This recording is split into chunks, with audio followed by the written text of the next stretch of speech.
আসসালামু আলাইকুম, সবাই কেমন আছেন? আশা করি সবাই ভালো আছেন। আমিও ভালো আছি আপনাদের দোয়া ও ভালোবাসাতে। আজকে আপনাদেরকে একটি গুরুত্বপূর্ণ ভিডিওতে স্বাগতম। তো যেখান থেকে দেখছেন সবাইকে জানাচ্ছি লতা পারভিন ইউটিউব চ্যানেল থেকে অভিনন্দন। এখানে দেখতে পাচ্ছেন একটা ঝড়ের মধ্যে হচ্ছে বাড়ির পিছনে আমার মামারে, তো এখানে আলিপ পাইতারা হটতিছে। আর এখানে যে আবর্জনা মানে ভরা, এক কথা ময়লা আবর্জনার মধ্যেই হচ্ছে কি করতেছে আলি পাল্লাই জানে। মাজায় হাত দিয়ে মিহলের মতন দাঁড়াইছেন কে? করছি মিহলের মতো মাজায় হাত দিয়ে দাঁড়াইছেন কে?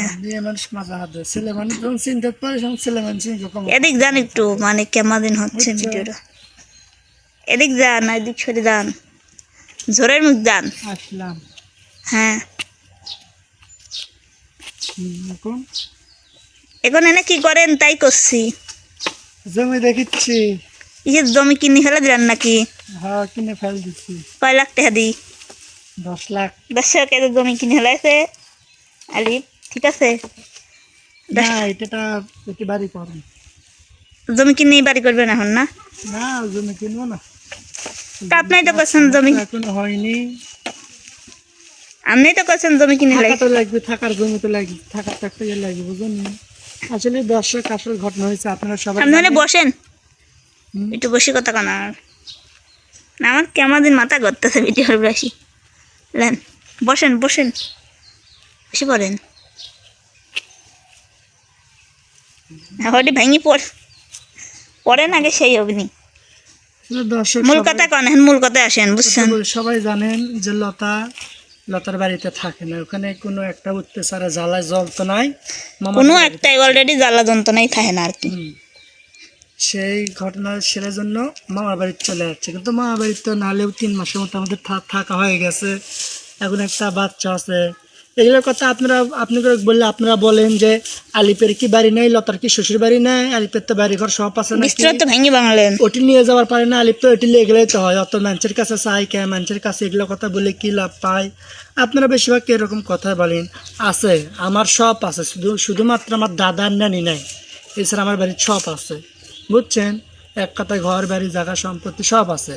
কিন্তু বুঝতে পারতেছেন লতা ওখানে মানে যাবে কিছুদিন পরে, আমার ওখানে যাবে না এমন কোনো কথা না, আমার ওখানে যাবে। কিন্তু আমার বেটাটা তো বড় হওয়া লাগবে, নাহলেও তো তার 7, 8, 9 বছর তো হওয়া লাগবে। তাই হওয়া লাগবে লয়, কারণ লতা তো তার ঠিক মতো মানে যত্ন নিতে পারবে না, কারণ লতাই ঠিক মতো তার যত্ন নিতে পারে না। কারণ আমার ছেলের কি আমরা যত্ন নেবে?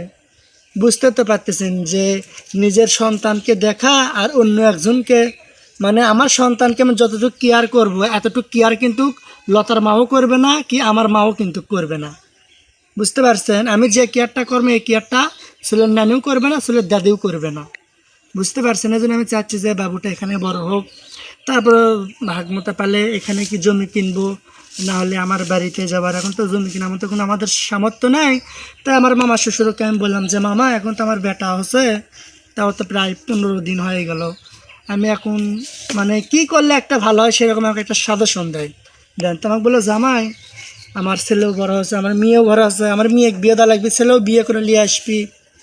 তুমি এক কাজ করো, আমার বাড়ির পিছনে যে জমিটা আছে দেখাও, এই জমিটা দেখাও। মনে করি না যে এই জমিটা মানে বাড়ির পিছনে আর কি আমাদের গরু আর মোষ আছে, সে গোবর মানে হচ্ছে ফাঁসের। এই যে দেখতে পাচ্ছেন মামারে হচ্ছে বা গোয়ালের পিছনে, মানে বাড়ির পিছনে আর কি। তো এখানে আমার নানিরা যখন ছিল তখন তাদের ঘর বাড়ি ছিল অবশ্য। থাক, ওই সাবজেক্ট বাদ, কে আসলে না আসলে সাবজেক্ট বাদ। তে বললো যে তুমি এখানে ঘর তোলো, মানে তুমি কি সিস্টেমে ঘর তুলবা, কী করবা সেটা জানাও। তো আমি মনে করছি যে একটা 10 হাত ঘর তুলবো। 10 হাত মানে এখানে কেউ থাকবে না, শুধু লতা, আমি আর বাচ্চা থাকবে, আর আমাদের ছেলে থাকবে। ভাবলাম যে একটা ঘর তুলবো আর একটা ছোট করে একটা ছাপড়া তুলবো, মানে ঘরের সাথে ছোট করে একটা ছাপড়া তুলবো, যাতে একটা গরু থাকতে পায় আর 2টা যাতে ছাগল থাকতে পায়, না কি কও? হ্যাঁ, একটা ঘর তুলবো আর একটা মানে এটা তাগাদাই তুলবো না, বানাবো, খুব দূরত্বই তুলবো যত। এটা তুলবো। তা আমি এই ভিডিওর ভিতর আমি সবার কাছে রিকোয়েস্ট করতেছি, মানে দর্শকের বাদ দিয়ে, মানে বলতেছি আমি আমার ভালোবাসার মানুষদেরকে বাদ দিয়ে, ওরা তো দেখলোই এতদিন, ঠিক আছে। বেশি না 4-5 জনকে একটা আচ্ছা। 4-5 জনের কাছ থেকে আমি একটা জিনিস চাবো, কারণ জানি না চাওয়াটা আমার ঠিক হচ্ছে না। কারণ না, এটা আপনারা আমিও সবাই বলবো। বলবেন যে আলিপের সব ওটা না, আছে। ওটা আমি হচ্ছে না, দাঁড়াও, হ্যাঁ আলিপের সব কিছু আছে তার বাপের বাড়িতে, আলিপ কি জন্য শ্বশুর বাড়ির যে মানুষের থেকে জিনিস চায়, অ্যাকচুয়ালি আমার জন্য এরকম আপনাকে কথা কিন্তু বলতেই পারে, তাই না? বলতে পারে, কিন্তু আমার আল্লাহ তার সবকিছুই আমার জন্য। ও মনে করেন যে ওর আমি চাচ্ছি ওর লাইফটাই শেষ করলো আমার জন্য, বুঝছেন? আমার কোনো লাইফ অ্যাকচুয়ালি মানে ওর বাড়িতে সবই আছে, আমাকে যেতে বললে আমি কান্না করি, কারণ আমি আসলেই এখানে যাবি আমি- চাইনি, ঠিক আছে? আমি নিজের নাম বলতেছি, ইসমাইল ভাই, হ্যাঁ কামরুল ভাই, মামুন ভাই, তারপর হচ্ছে জাকি ভাই, রফিকুল ভাই, আর কোনো মিডিয়া তো আমি জানি না সেরকম সেরকম তার মিল পাশে নাই। থাকে না, তবে মানে তোমার সাথে হয়তো মিল আছে, আসে যায়, গান টান নাই, কিন্তু আমি তো তাদেরকে ঠিক মতো চিনি না। আমি চেনা মতো এই 5 জনকে বলতেছি যে আমি 1 বছর তো আমার 1 বছর তো পার হয়েছে তোমাকে বিয়ে করে না। অবশ্যই যাই হোক, তোমার সমস্যা হলে কিন্তু কিছু হইলে ভাইদের কাছে বললে কিন্তু তারা কিন্তু সলভ করে দেয়, কিন্তু আমি কোনোদিন বলিনি যে ভাই আমার এই সমস্যাটা আছে, কি আমাকে 2টা টাকা দিয়ে হেল্প করেন, কি আমাকে সমস্যাটা সলভ করে দেন, এরকম কোনোদিন কি আমি এরকম কথা বলছি? না আমি কিন্তু বলিনি। বলিনি। তা আমি এখন এই 5 জন ভাইকে আমি বলতেছি যে আপনারা 5 জন কিছু করে হলেও দিয়ে এখন আমাকে একটু হেল্প করেন, মানে আমার এখানে একটা ঘরটা তুলে দেন, কারণ আপনারা আর- জানেন যে আপনারা আবার বলতে পারেন লতার তো ঘর আছেই, ওই ঘরটা ভেঙে নিয়ে আসতে পারে না, কেউ ওখানে থাকতে পারে না, ওই ঘর যদি ভেঙে নিয়ে আসা যায়, ওইখানে যদি থাকাই যায়, তাহলে তো আমাকে এখানে ঘর তুলে কোনো লাভ নেই, আমরা ওখান থেকে কিছু নিয়ে আসতে পারতেছি না দেখে এই জিনিসটা করা, কিন্তু জিনিসপাতিগুলো তাও মনে করো যে পাতার মধ্যে চোখের মধ্যে নিয়ে আসা যাবে, হ্যাঁ, আগে ঘরটা তো উঠাইতে ঠিক করা লাগবে, তারপরে কষ্ট করে নিয়ে আসা যাবে। এর সাথে আমি আরো একটা রিকোয়েস্ট করতেছি, ওই যে আপু তোমাকে অনেক জিনিসপাতি দিয়েছে, ওই আপু জার্মান প্রবাসী আপু, অনেক কৃতজ্ঞ থাকবে আমি, কারণ আপু অনেক কিছু দিছে, সেগুলো মানে আপু দিছে ঠিকই, মানে আমি সেগুলো ধরে রাখতে পারলাম না, আমি জানতেন সব কিছু নিয়ে আসতে পারবো, আপুর একটু কষ্ট হবে, তা আপুকেও বলবো আপু আপনি যদি পারেন শেষবারের মতন আমাকে আর কিছু হেল্প করবেন। আর আমি আমার আমার জীবনে অনেক শান্তি পাবো, আমি যে শান্তিটা এতদিনে পাইনি, এখানে আমি একান্তভাবে একলা একটা ঘর তুলে মানে আমি সেই শান্তিটা পাবো এখন। অনেকের মনে আর একটা প্রশ্ন থাকতে পারে, যেটা আমি বলে দিই যে তোমরা বারবার খালি শুধু শুধু টাকাই নষ্ট করবা, যে তোমরা ভবিষ্যতে কি ভাবতেছ, এখানে যে ঘর তুলবা এখানে তো তোমার চিরস্থায়ী হবে না, মানে হচ্ছে আবার সেই ঘর ভাঙাই লাগবে, তাহলে মানে আমরা যে তোমাকে হেল্প করি সেটার কি হয়, বারবার যদি একই অবস্থা হয়। তো আপনাদেরকে আচ্ছা, বলবো সেটা আমি ভেঙে দিচ্ছি, তুমি কথা বলো না, সেটা আমি ভেঙে দিচ্ছি, কারণ এখন তো 1 শতক জমি কিনতে গেলেও কিন্তু 1.5 লাখ টাকা লাগবে, সেটা বুঝে 1 দর্শক লাখ অবশ্য টাকা জমি লাগবে 1 শতক, আর কিন্তু 50,000 টাকা রেজিস্ট্রি করতে লাগবে, সে 1.5 লাখ টাকা কিন্তু আমাদের হাতে এখন নেয়।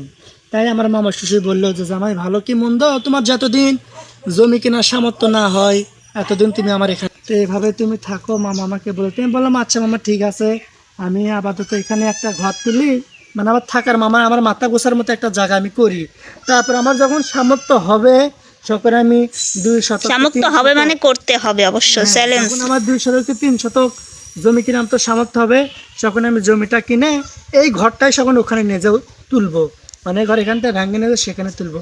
তো মামা বললো সমস্যা নাই, তুমি সামনে আগাও, পিছনে আমি ইনশাল্লাহ আছি, যতটুকু সাপোর্ট দেওয়া লাগে ততটুকু সাপোর্ট দেবো। তাই আমি 5 জনকে আর ওই প্রবাসী আপুকে আমি একটু রিকোয়েস্ট করলাম আপনারা যদি পারেন কিছু হেল্প করবেন, কারণ এতদিন তো জাবালার লতা বলছে, আজকে আমি চাই দেখলাম, বুঝছেন? অবশ্যই দর্শক, আপনাদের কাছে চাই দেখলাম, দেখি আপনারা কি বলেন। আপনারা একটু সহযোগিতা আর সাহস দিবেন, যেটা করলে ভালো হয় সেটা আপনারা বলবেন, আর অবশ্যই আমার পাশে থাকবেন, আর সবাই ভালো থাকবেন, সুস্থ থাকবেন, নতুন কোনো আপডেট আবার দিব এই বিষয় নিয়ে। তো সেই পর্যন্ত সবাই ভালো থাকেন, আল্লাহ হাফেজ।